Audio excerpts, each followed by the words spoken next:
hermanos, y que podamos el día de hoy estar aquí para ir a la palabra de nuestro Dios y ver el consejo que el Señor tiene para nosotros el día de hoy. Le invito, hermano, que por favor abra su Biblia en el libro de Juan, capítulo 10.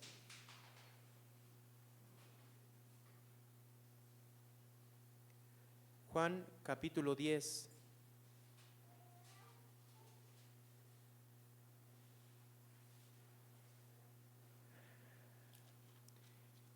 Juan, capítulo 10, voy a leer del verso 1 al verso 10. Juan, capítulo 10, verso del 1 al 10. Sígalo con su vista. Dice así la palabra del Señor, dice: de cierto os digo, el que no entra por la puerta en el redil de las ovejas, sino que sube por otra parte, este es ladrón y salteador. Mas el que entra por la puerta, el pastor de las ovejas es. A este el portero, y las ovejas oyen su voz, y a sus ovejas llama por nombre y las saca.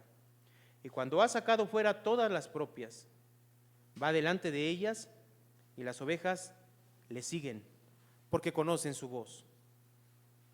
Mas al extraño no seguirán, sino huirán de él, porque no conocen la voz de los extraños.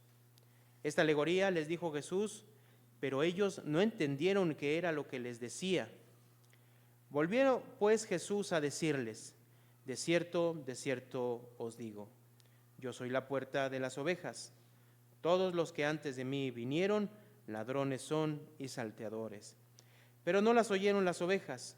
Yo soy la puerta. El que por mí entrare será salvo, y entrará y saldrá y hallará pastos. El ladrón no viene sino para hurtar y matar y destruir. Yo he venido para que tengan vida y para que la tengan en abundancia. Oremos, hermanos. Señor, Dios de los cielos y de la tierra, Señor, creador del universo, Padre celestial, Señor, estamos delante de ti agradecidos, Señor, de que nos permitas, Señor, el poder acercarnos delante de tu presencia. Gracias porque nos permites estar aquí, Señor, y disponer este tiempo para tu palabra. Pedimos que tu Santo Espíritu esté obrando en nuestros corazones, para que tu palabra sea en nosotros, Señor, Padre, quien hable a nuestras vidas, exhorte, reprenda, redarguya, Señor, nuestros corazones, para que nuestras vidas te glorifiquen. Danos entendimiento de tu palabra, te lo pedimos, en el nombre de Cristo Jesús, amén y amén. Muy bien, en este capítulo 10, hermanos, ya vemos cómo Jesús vuelve a hablar acerca de sí mismo y vuelve a mencionar la palabra yo soy, así como lo mencionó en los capítulos anteriores, hablando acerca de yo soy el pan de vida. Después Jesús mencionó en el capítulo 8, yo soy la luz del mundo, y ahora en el capítulo 10 menciona, yo soy la puerta de las ovejas. Y en este capítulo 10 va a mencionar más yo soy también Jesús. Pero vamos a centrarnos en estos primeros 10 versos del capítulo 10. Es un capítulo muy profundo, pero que por lo regular también algunas expresiones que vemos en este capítulo 10, verso del 1 al 10, se malinterpretan. Primero, lo que tenemos que entender es que este capítulo 10 tiene toda relación contextual con el capítulo 9, toda. O sea, en cuestión inclusive de tiempo, el capítulo 9 y el capítulo 10 van seguidos, simultáneos, en cuestión de tiempo y de cronología. ¿Por qué? Porque vemos, por ejemplo, en el 10:21, en el capítulo 10, verso 21, que se cita a esta obra de Jesús, o este milagro de Jesús que vemos en el capítulo 9, cuando Jesús abre la visión, la vista, ¿no? Del ciego, En el verso 21 dice, decían otros, estas palabras no son de endemoniado. ¿Puede acaso el demonio abrir los ojos de quién? De los ciegos. Entonces, de manera natural, vamos a decirlo así, de manera natural, el capítulo 9 y el capítulo 10 van juntos. Por lo tanto, para nosotros poder entender de manera correcta los versos del 1 al 10, tenemos que recordar un poco acerca del capítulo 9.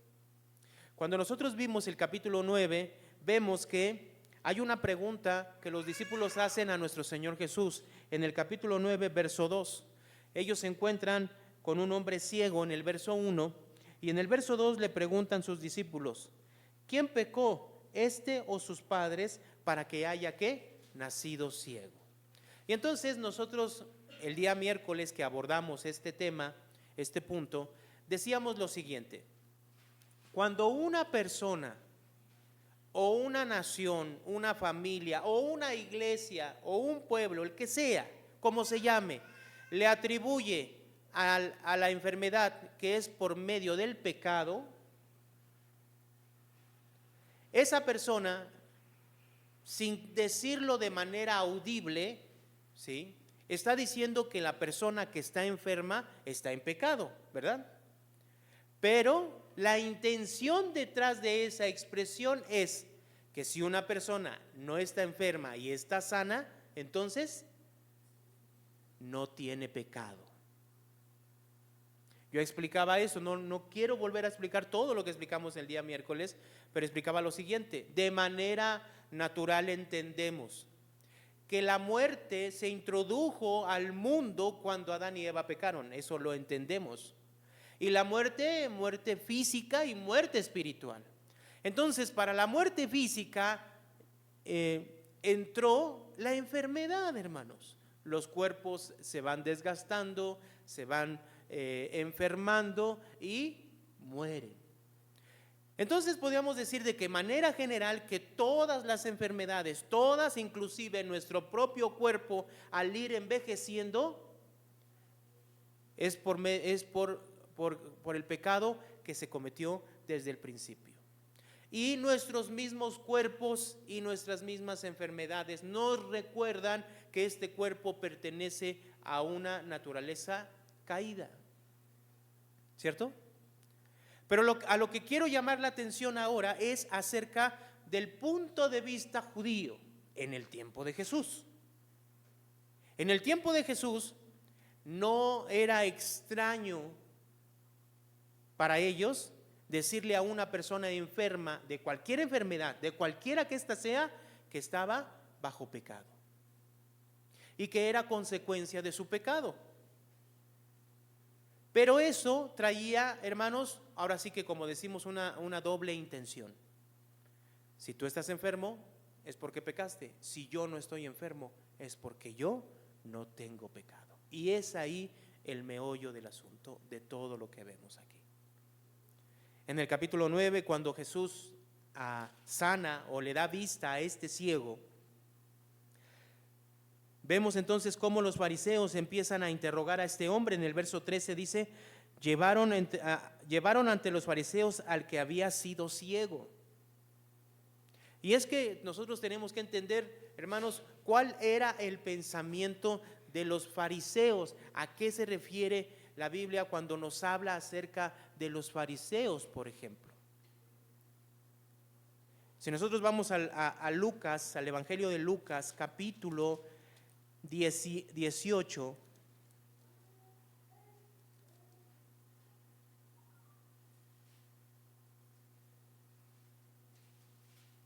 capítulo 18, hermanos.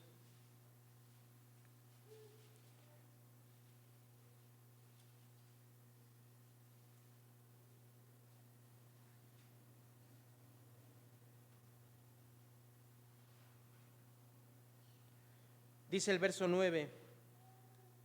Fíjense cómo expresa aquí Jesús, cómo expresa Lucas lo que él estaba mencionando. Dice Lucas en el verso 9: a unos que confiaban en sí mismos como justos y menospreciaban a los otros, dijo también que esta parábola. 2 hombres subieron al templo a orar, uno era fariseo y el otro ¿qué? Publicano. El fariseo puesto en pie oraba consigo mismo de esta manera: Dios, te doy gracias porque no soy como los otros hombres. ¿Cómo son? Ladrones, injustos, adúlteros, ni aun como este publicano. Si nosotros vemos entonces, hermanos, lo que nosotros podemos ver a través de este capítulo 18 y la parábola de nuestro Señor Jesús es que este hombre fariseo o estos fariseos confiaban en sí mismos como hombres justos. Entonces, cuando nosotros vamos al capítulo 10 de Juan, encontramos a estos mismos fariseos y encontramos a un hombre que le fueron abiertos sus ojos y ahora lo están interrogando. Recordemos, el contexto es: tú estás enfermo, tú estás en pecado. Si nosotros regresamos al libro de Juan, capítulo 9,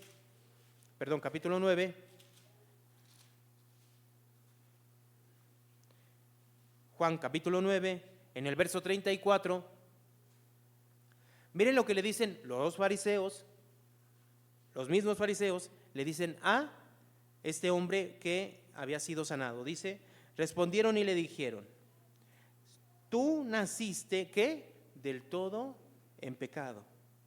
¿Por qué? ¿Por qué le dicen esto los fariseos a este hombre? ¿Por qué para ellos este hombre nació del todo en qué? En pecado. ¿Por qué? Porque había nacido ciego. Por lo tanto, la intención de ellos era mostrarle a este hombre que él estaba en pecado y ellos no. Entonces, viéndolo desde esta perspectiva, el capítulo 9 nos habla acerca de este grupo de personas. ¿Sí? Los fariseos dentro del grupo de los judíos en ese entonces era un grupo importante. De hecho, si había un grupo que cumplía o estaba más apegado a la ley, eran los fariseos. Entonces, ¿por qué estamos hablando de los fariseos? ¿Y por qué estamos hablando de este grupo que confiaba en sí mismo como justos? ¿Por qué? Porque nosotros tenemos que entender que lo que Jesús vino a hacer es a perdonar los pecados. Pero había un grupo de personas representando al pueblo judío, porque así lo tenemos que ver, representando al tiempo judío del tiempo de Jesús, que se creían justos delante de Dios, por muchos motivos y por muchas razones. Uno de ellos era la ley. Tenían la ley y guardaban la ley. Por lo tanto, si ellos iban al templo y sacrificaban, ¿cómo se creían? Justos. Pero Jesús, ¿qué hizo cuando llegó al templo? ¿Se acuerdan? En el capítulo 21 de Mateo, ¿qué hizo? Tiró todo, rechazando así todo lo que ellos hacían en el templo. ¿Por qué? Porque la realidad era que sus acciones no concordaban con las vidas que ellos tenían. Entonces, por un lado vemos a un grupo de personas representando al pueblo judío que se creían justos porque tenían el templo, porque tenían los sacrificios, porque tenían la ley. Y por otro lado vemos a Jesús una y otra vez recordando que es Él la salvación de este mundo. Cuando nosotros vemos entonces el capítulo 10, verso 1,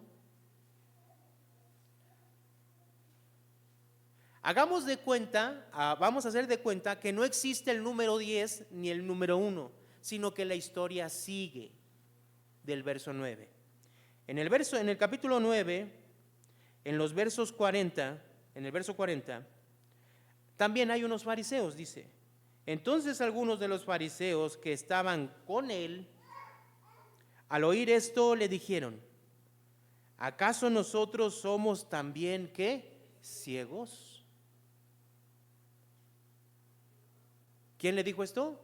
Los fariseos. Jesús les respondió, si fueras ciego, no tendrías pecado, mas ahora, porque decís, vemos que nuestro pecado permanece. Ahora pensemos, ahora hagamos el ejercicio. Pensemos que no existe el número 10 en su Biblia ahí después del verso 41 ni el verso 1. Jesús, las siguientes palabras, ¿a quién se las está diciendo? ¿A quién? A los fariseos, ¿verdad? Entonces, de manera natural, lo que Jesús está diciendo en el capítulo 10, ¿a quién se los está diciendo, hermanos? A los fariseos. Fariseos que confiaban en sí mismos como ¿qué? Como justos. En otras palabras, justo significa no tiene pecado. Y si no tiene pecado, es una persona salva, que pertenece al reino de Dios, que no necesita un salvador. ¿Cierto? Entonces, pensando esto, leamos el verso 1 del capítulo 10.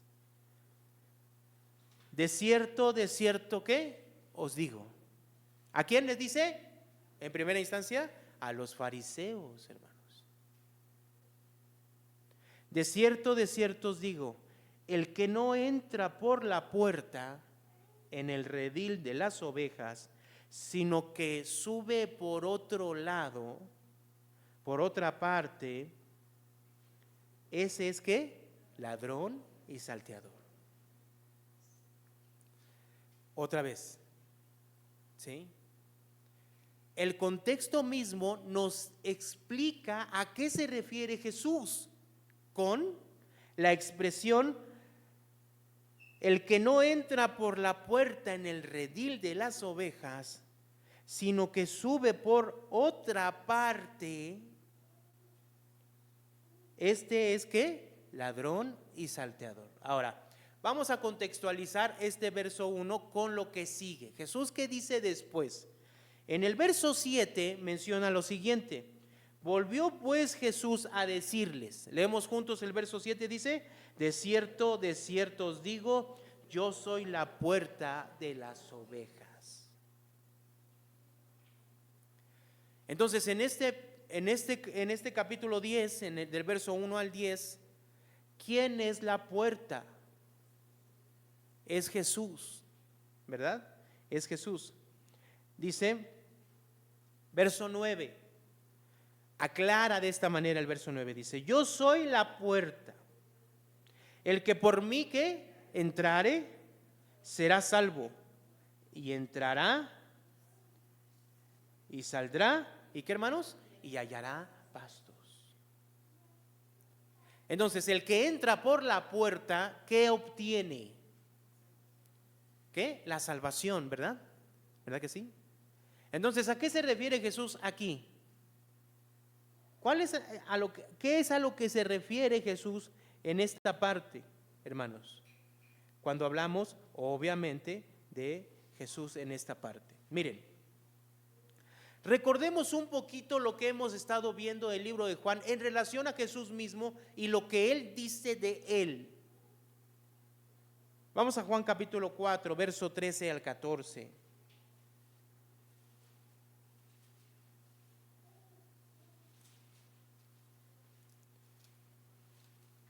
Juan 4, 13 y 14 dice: respondió Jesús y le dijo: cualquiera que bebiere de esta agua volverá a tener sed, mas el que bebiere del agua que yo le daré, ¿qué, hermano? No tendrá sed jamás.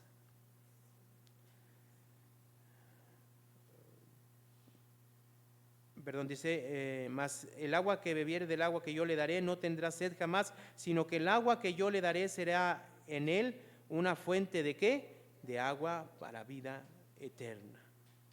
¿Verdad? Capítulo 3, verso 36. Mire lo que dice aquí. Capítulo 3, verso 36. Dice: el que cree en el Hijo tiene la vida eterna, pero el que rehúsa creer en el Hijo no verá la vida, sino que la ira de Dios ¿qué? Está sobre él. El que cree en el Hijo, dice. Aquí mismo en el capítulo 3, verso 16 al 18. Porque de tal manera amó Dios al mundo que ha dado su Hijo unigénito, para que todo aquel que en él cree, ¿qué, hermanos? No se pierda, más que mas tenga vida eterna. 17. Porque no envió Dios a su Hijo al mundo para condenar al mundo, sino para que el mundo, ¿qué hermano? Sea salvo por él. 18. El que en él cree no es condenado, pero el que no cree ya ha sido condenado porque no ha creído en el nombre del unigénito Hijo de Dios. Con estas palabras inmediatamente nos damos cuenta que Jesús, ¿qué está diciendo? Él vino a salvar a este mundo, vino a salvar, y todos aquellos que crean en Él son ¿qué? Salvos. Vamos a poner otro ejemplo, capítulo 5, verso 24. Leemos juntos el verso 24, capítulo 5, verso 24. Dice: de cierto os digo, el que oye mi palabra y crea al que me envió, tiene vida eterna y no vendrá a condenación, mas ha pasado ¿qué? De muerte a vida. Capítulo 6, verso 35.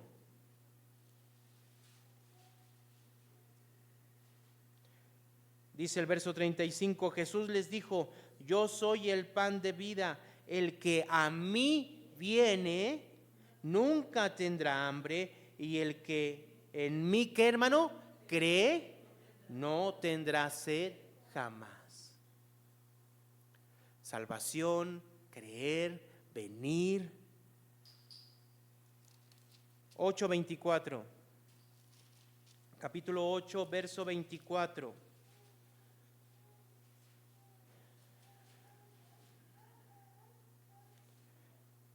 Dice: por eso os dije que moriréis en vuestros pecados, porque si no creéis que yo soy, en vuestros pecados, ¿qué? Moriréis. Entonces, cuando Jesús en el capítulo 10 dice que Él es la puerta de las ovejas, y dice el verso 9, capítulo 10, verso 9, yo soy la puerta. El que por mí entrare será salvo, y entrará y saldrá y hallará pastos. Hermanos, entonces, en el contexto, según los versos que acabamos de leer, ¿qué significa en el libro de Juan? Según yo soy la puerta, el que por mí entrare.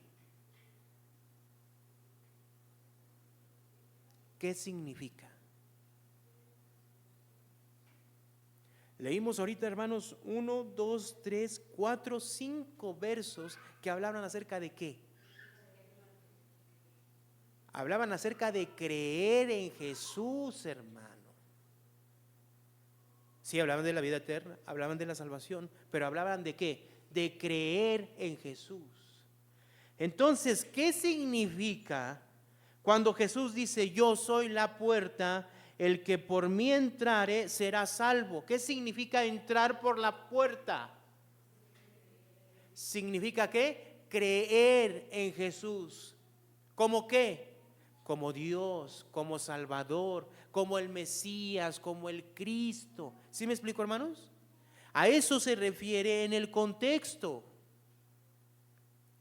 Ahora, el capítulo 10, verso 1 menciona algo que ya leímos.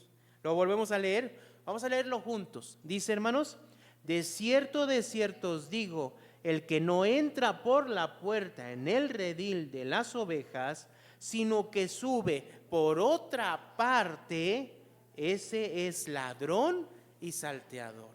¿Qué significa subir entonces y no entrar por la puerta del redil, sino subir por otra parte?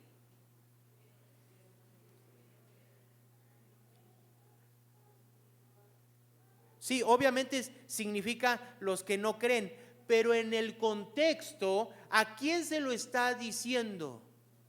A los fariseos. Y los fariseos, ¿qué pensaban de sí mismos?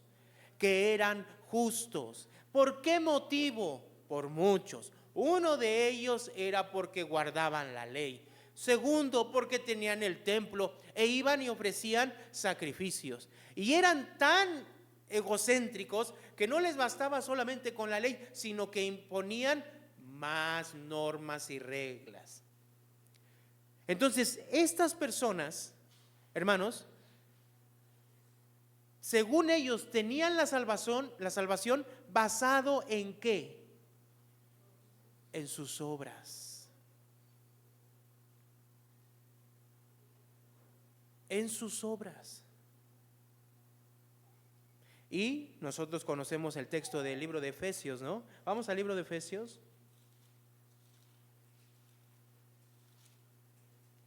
Efesios capítulo 2.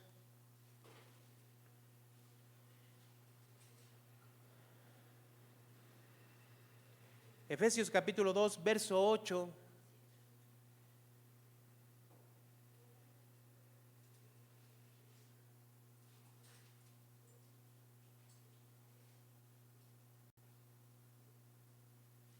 Efesios capítulo 2, verso 8 dice: porque por gracia sois salvos. ¿Por medio de qué, hermanos? De la fe. Y esto no de vosotros, pues es que don de Dios. Verso 9, leemos juntos, dice: no por obras, para que nadie se gloríe. No por obras, para que nadie se gloríe. ¿Por qué somos salvos, hermano? ¿Por qué eres salvo? ¿Por qué? ¿Porque vienes a la iglesia? No. ¿Porque lees la Biblia? No. Porque medito todos los días y todos los días me levanto y aparto tiempo en la mañana antes de que salga el sol y me pongo a meditar. Por eso soy salvo, ¿sí? No, hermanos. Ahora, no me malinterprete. No estoy diciendo que esas cosas no sean parte de la obra de Dios en nuestras vidas, pero eso no nos salva. ¿Qué nos salva, hermanos? La fe en Cristo Jesús. Es creer en Cristo, creer que Él es el Hijo de Dios, que Él es nuestra salvación, que Él es quien perdona nuestros pecados, que Él es el que nos da vida y vida eterna, que Él es quien puede saciar nuestra vida por completo.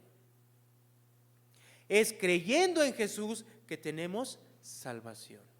El que no entra por esa puerta, sino que busca entrar por otro lado, saltando por otro lado, hermanos, no puede ser salvo. Entonces, lo que nos recuerda el capítulo 10 es que sí existe personas, movimientos, pensamientos de aquellas personas que buscan llegar a la salvación por otros medios, por otras formas. Si una persona da dinero, ¿se gana la salvación? Por más dinero. ¿A los cuántos millones se obtiene la salvación, hermanos? No. Gracias a Dios, ¿no? Porque si no, nosotros no llegaríamos a ese punto, ¿no?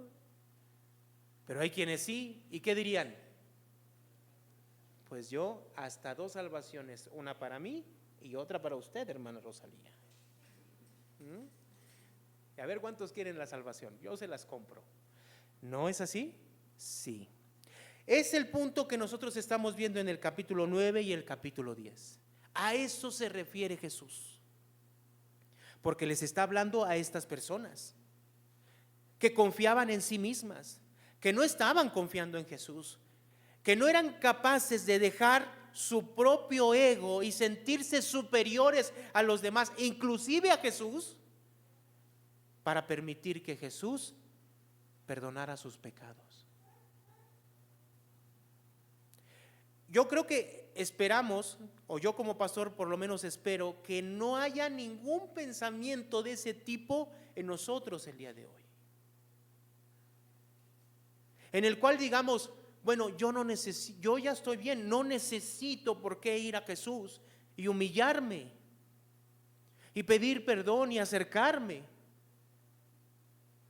Porque ¿quién puede decir que está bien, hermano, delante de Dios? O sea, ¿quién lo puede decir? Entonces hay que acercarnos a Jesús y entrar por la puerta para ser salvos. Yo creo que hasta aquí entendimos, ¿no?, lo que menciona el pasaje. Ahora regresemos al capítulo 10.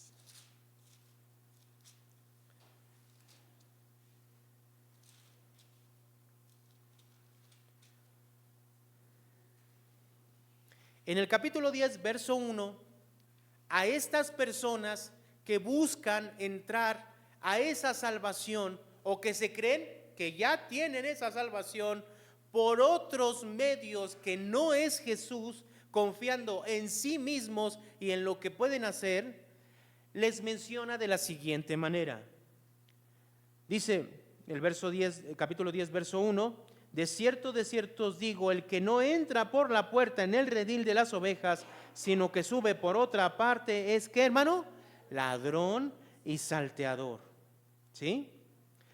Esto lo vuelve a repetir Jesús en el verso 8. Dice así: todos los que antes de mí vinieron, ladrones son, ¿y qué? Y salteadores, pero no los oyeron, ¿qué? Las ovejas. Ahorita vamos con las ovejas. Pero vuelve a mencionar a los ladrones y ¿qué? Salteadores.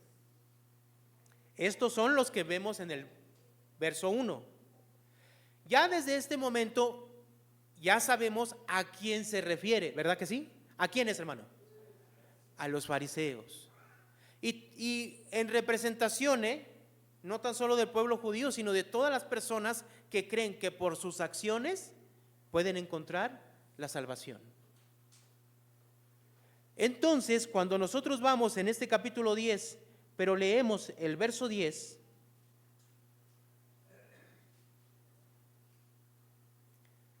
dice de la siguiente manera, el verso 10, leemos juntos, dice: el ladrón no viene sino para hurtar y matar y destruir. Yo he venido para que tengan vida y para que la tengan en abundancia.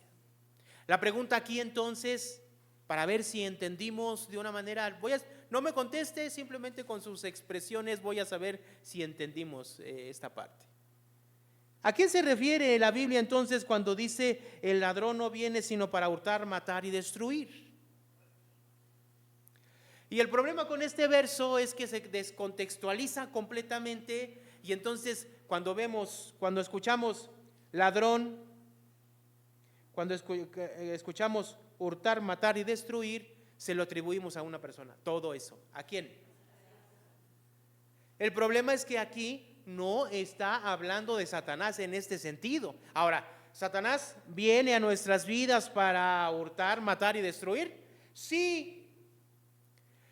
Pero en este pasaje, hermanos, no está hablando de él. ¿De quién está hablando? De los judíos.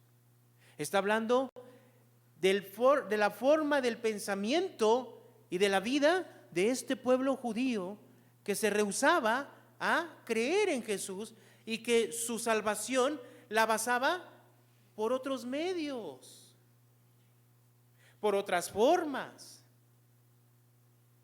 Ahora, ¿qué significa esto, hermano?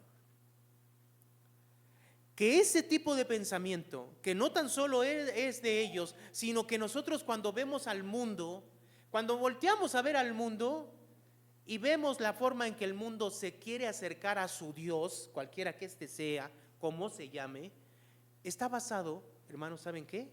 En las obras. Vamos a poner una prueba, para muestra falta un botón, dice, ¿no? Un botoncito. La religión que México tiene más del 90%. ¿En qué está basada la religión católica? Está basada en las obras. ¿Está basada en qué? En las obras.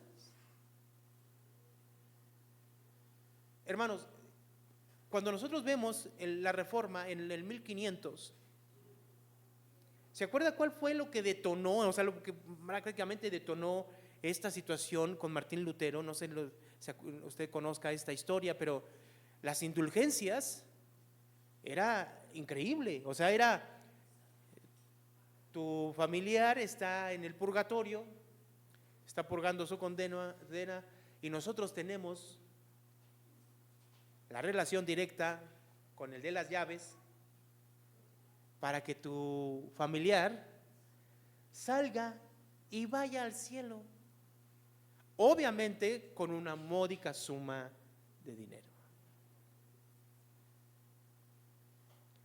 Vamos a hacerle una misa, ya muerto. ¿Para qué? Para que salga de ahí. Ah, pero la misa te va a costar tanto. Pero no hay que hacerle una, es que ¿sabes qué? Está bien duro, hay que hacerle 2 o 3. Se escucha raro, pero es una realidad, hermanos. Ahora, si usted ve las demás religiones del mundo, es exactamente lo mismo. Tenemos que hacer cosas para obtener la salvación. Ellos piensan en eso. Las personas que se explotan, hermanos, en los centros comerciales, con la intención de que Alá o su Dios en el más allá les dé una recompensa porque hicieron esa acción. Es una realidad. Este pensamiento no es de los fariseos solamente, no. Hermanos, ¿creen que este pensamiento pueda introducirse a las iglesias cristianas? Claro, hermanos, claro. El que más da, el que más está, el que más ministerios tiene. Eso es. Vemos iglesias cristianas con este mismo pensamiento. ¿Por qué somos salvos, hermano? Una vez más. ¿Por qué somos salvos, hermano? Por la fe en Cristo Jesús. Únicamente.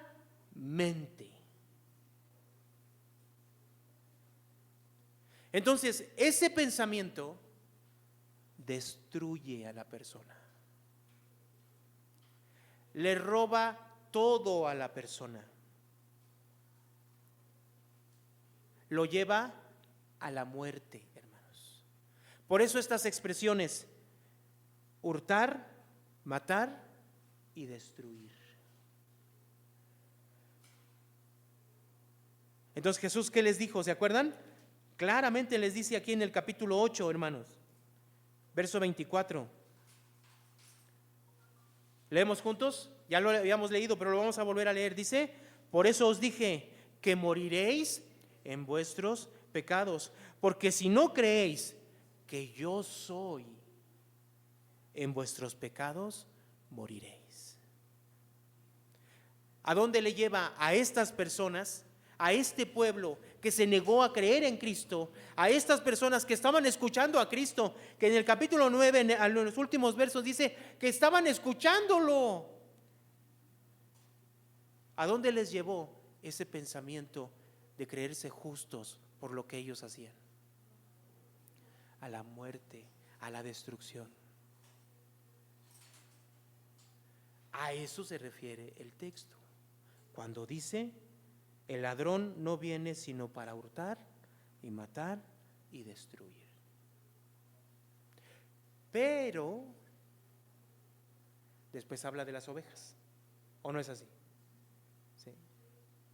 Antes de esto, quisiera que fuéramos a Mateo capítulo 7.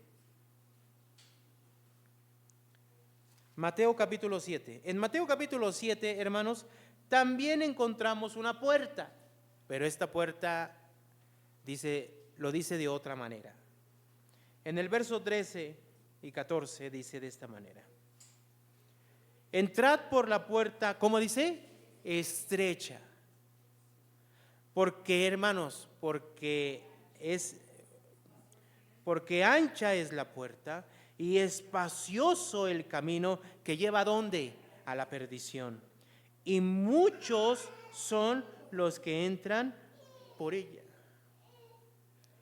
La realidad, hermanos, es que esa puerta que es Jesús es una puerta que dice estrecha.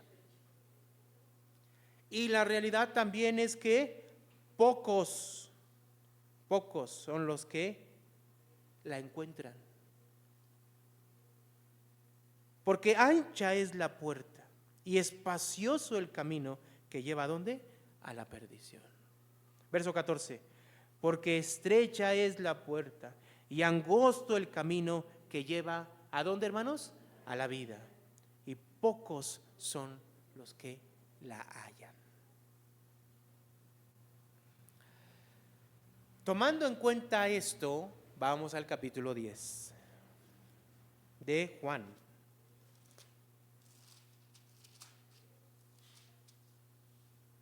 Dice que la puerta estrecha, pocos son las que la encuentran, ¿verdad? Pocos. Capítulo 10, verso 2 dice: mas el que entra por la puerta, el pastor de las ovejas es. A este el portero abre, y las ovejas, ¿qué hacen? Oyen su voz. Y a sus ovejas, ¿qué, hermano? Llama por nombre, ¿y qué hace? Y las saca. Jesús conoce por nombre ¿a quiénes? A sus ovejas. En el libro de los Salmos dice que conoce cuál es el nombre de todas las estrellas. ¿Sabe cuántas estrellas hay en el universo? Millones de millones. Y todavía dice que hay muchísimas más. Entonces Jesús conoce las conoce por nombre. O sea, Jesús conoce, te conoce, me conoce, ¿por qué? Por nombre.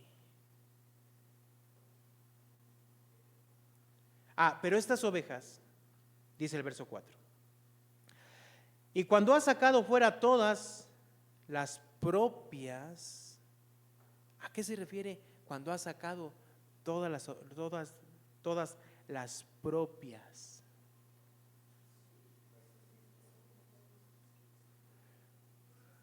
Está hablando aquí está hablando, hermanos, como lo hemos venido diciendo, ¿sí? Dios tiene sus escogidos, tiene sus ovejas, las conoce por nombre, ¿sí? Y son de Él, son propias. ¿Quiénes son estas ovejas según el capítulo 6? Las que el Padre ha traído a Jesús. Verso 4. Después que dice, y cuando las ha sacado fuera todas las propias, va delante de ellas y las ovejas le siguen. ¿Por qué le siguen, hermano? Porque conocen su voz. Conocen su voz. Vamos a capítulo 5 de Juan.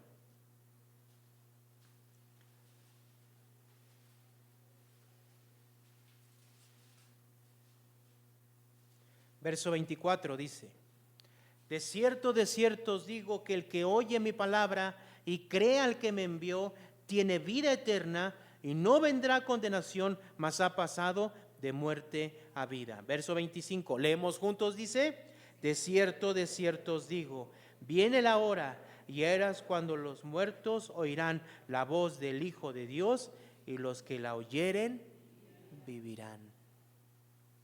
¿Los que oyeren qué? La voz ¿de quién? Del Hijo de Dios. 25.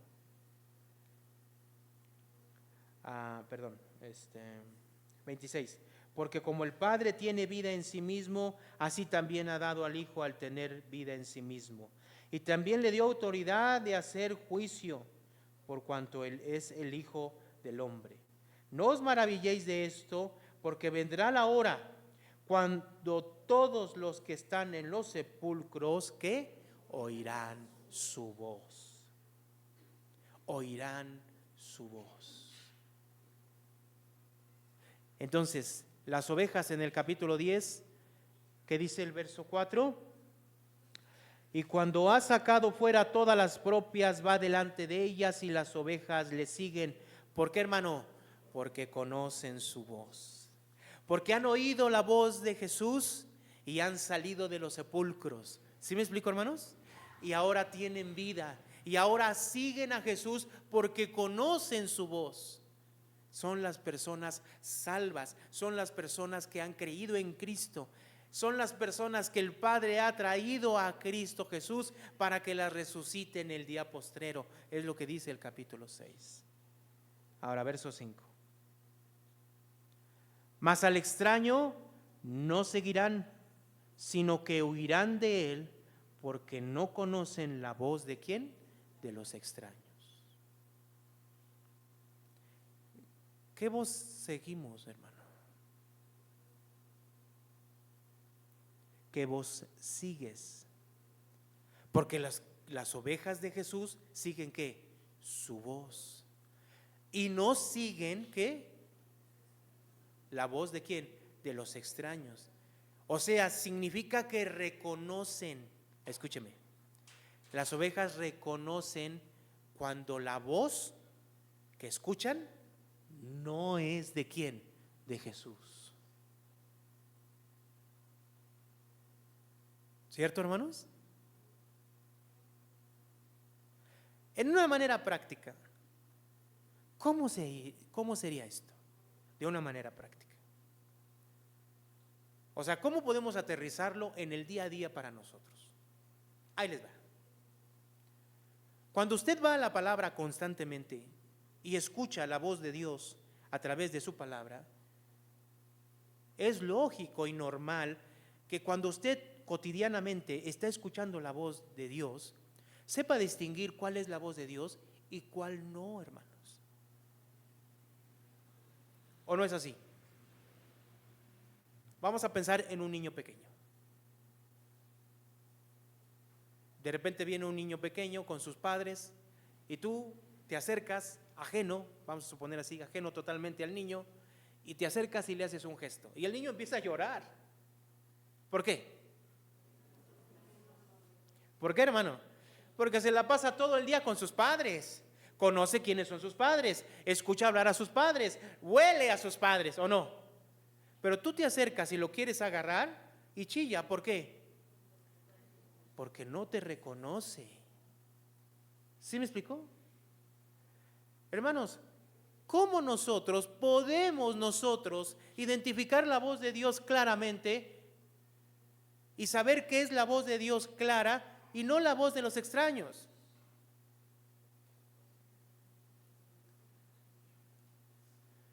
Con lo que quiero decir es lo siguiente: si usted no conoce la voz de Jesús, ¿cómo sabe qué es la voz de Jesús? La única manera de conocer la voz de Jesús y la voz de Dios es yendo a donde Él nos está hablando. Si tú te acostumbras solamente a ir a la palabra los domingos, tu forma en que distingues entre Dios y el mundo, los extraños, la voz de los extraños, no va a ser suficiente. ¿Y qué va a pasar? Cualquier voz te va a endulzar el oído y te va a hacer irte. Es una realidad. ¿Cómo aterrizamos esto? Así. El tener la capacidad de escuchar la voz de Dios y escuchar quién es Dios es porque estamos en esa relación con Él. Capítulo 7. Volvió Jesús a decirles: de cierto os digo, yo soy la puerta de las ovejas. Todos los que antes de mí vinieron ladrones son y salteadores, pero no los oyeron ¿qué? Las ovejas. Entonces miren, viendo el contexto, vamos a ver el contexto. Viendo el contexto del capítulo 10, es el capítulo 9, ¿no? Según el capítulo 9, ¿quién es la oveja de Jesús? ¿Quién? El ciego, que ya después no fue ciego. ¿Sí me explicó? ¿Sí o no? Fue expulsado por los judíos y dice que este hombre expulsado es que su oveja. Verso 9: yo soy la puerta. El que por mí entrare será salvo, y entrará y saldrá y hallará pastos. El ladrón no viene sino para hurtar y matar y destruir. Yo he venido para que tengan, ¿qué, hermanos? Vida. ¿Y qué más? Y para que la tengan, ¿qué? En abundancia. Entonces terminamos con esta parte. ¿Qué significa para que tengan vida y la tengan en abundancia? Porque también hay un peligro de entender esto mal. Hermanos, humanamente hablando, ¿qué es la abundancia? Humanamente hablando, ¿qué es la abundancia? ¿Tener qué? ¿Hasta cuánto?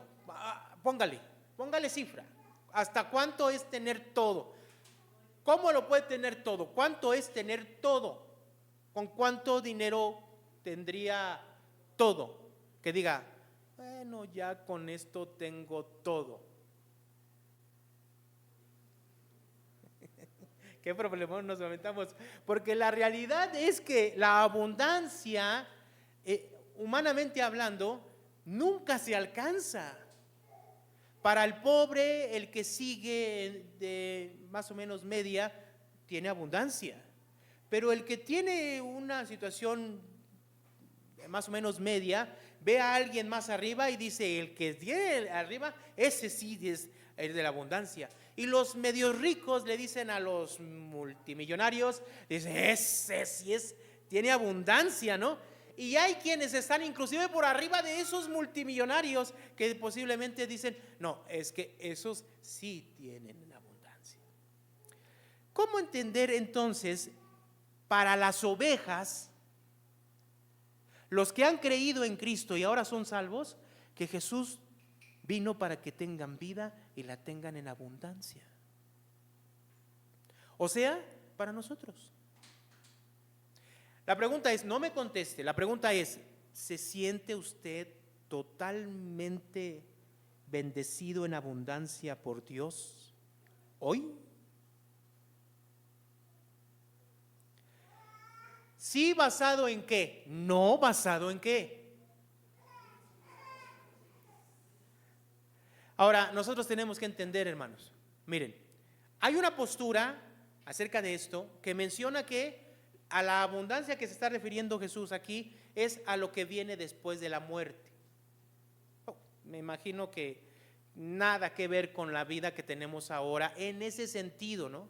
Pero ni siquiera lo podemos ver en sentido material, sino habla de esa relación con Dios que ahora es parcial, dicen algunos, pero que cuando venga Cristo va a ser plena y completa. Bueno, podríamos pensar de esa manera. Pero la realidad es de que el texto dice, yo he venido para que tengan vida y para que la tengan, ¿qué? En abundancia. O sea, no dice para que ustedes en un futuro, no da la idea de eso. Entonces, basado en lo que nosotros podemos ver en el libro de Juan, constantemente Jesús ha estado hablando de esta abundancia, de sentirse saciados plenamente por Él y por lo que Él nos da y lo que Él representa. ¿Sí me explicó? Por ejemplo, si nosotros regresamos un poquito al capítulo 4, verso 13 y 14 otra vez, Jesús cuando le habla a la mujer samaritana, ¿de qué le dice? ¿De qué le habla? Del agua, ¿no? Y miren el verso 13 dice, cualquiera que bebiere de esta agua volverá a tener sed, mas el que bebiere del agua que yo le daré, ¿qué, hermanos? No tendrá sed jamás, sino que el agua que yo le daré será en él, ¿qué, hermanos? Una fuente de agua que, ¿qué? Que salte para vida eterna. Entonces no nada más no va a tener sed, sino que internamente este hombre va a fluir agua de Él mismo. No sé si me explico. Abundancia y esta parte no se parecen en algo. Para que tengan vida y la tengan en abundancia, ¿no se parece a esto? Vamos a otro pasaje, 6:35, que ya vimos también, capítulo 6, verso 35.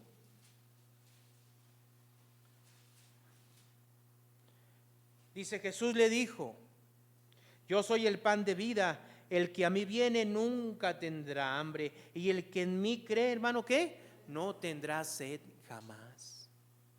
Entonces, ¿de qué estamos hablando? Capítulo 4, capítulo 6. Jesús está saciando todo lo de la persona salva, la persona que ha creído en Cristo. Todo está saciado. Ahora, ¿a qué se refiere, hermanos? ¿A qué nos estamos refiriendo? Cuando nosotros vemos la Biblia, entendemos, sobre todo, por ejemplo, cuando vemos el libro de Mateo, menciona que que el Padre sabe de lo que tenemos necesidad, ¿sí o no, hermanos? Y la suple o no. Que en ocasiones no es suficiente para nosotros, esa es otra cosa. Ese ya es para otro tema y otra predicación. Pero la realidad es de que Dios, en realidad, tanto a justos como a injustos, le provee del pan necesario, hermanos. El vestido, ¿o no es así? La realidad es esa. Ahora, ¿a qué se refiere Jesús aquí con esta saciedad? Nunca va a tener hambre y nunca tendrá sed. ¿A qué se refiere? ¿Qué es lo que Jesús está ofreciendo, hermanos? Salvación, vida eterna. La vida que Jesús nos da a través de Él es todo. Capítulo 6, verso 48. Yo soy el pan de vida, dice Jesús. Verso 49 al 50 dice: vuestros padres comieron el pan en el desierto y murieron. Este es el pan que descendió del cielo para que el que de él come, ¿qué, hermanos? No muera. Capítulo 6, verso 51 dice: yo soy el pan vivo que descendió del cielo. Si alguno come de este pan, vivirá, ¿cómo, hermanos? Para siempre. Y el pan que yo le daré es mi carne, la cual yo daré por la vida del mundo. ¿De qué está hablando todo esto? De vida eterna. De vida eterna, hermanos. Capítulo 6, verso 52 dice: entonces los judíos contendían entre sí diciendo: ¿cómo puede este darnos a comer su carne? Jesús le dijo: de cierto os digo, que si no coméis la carne del Hijo del Hombre y bebéis su sangre, no tenéis vida en vosotros. 58 dice: este es el pan que descendió del cielo, no como vuestros padres comieron el pan y murieron. El que come de este pan vivirá eternamente. ¿Cuál es la vida? Capítulo 10, verso 10. Yo he venido para que tengan vida y la tengan, ¿qué? En abundancia. ¿A quién se refiere? ¿A quién se refiere, hermanos? ¿A quién? A Jesús.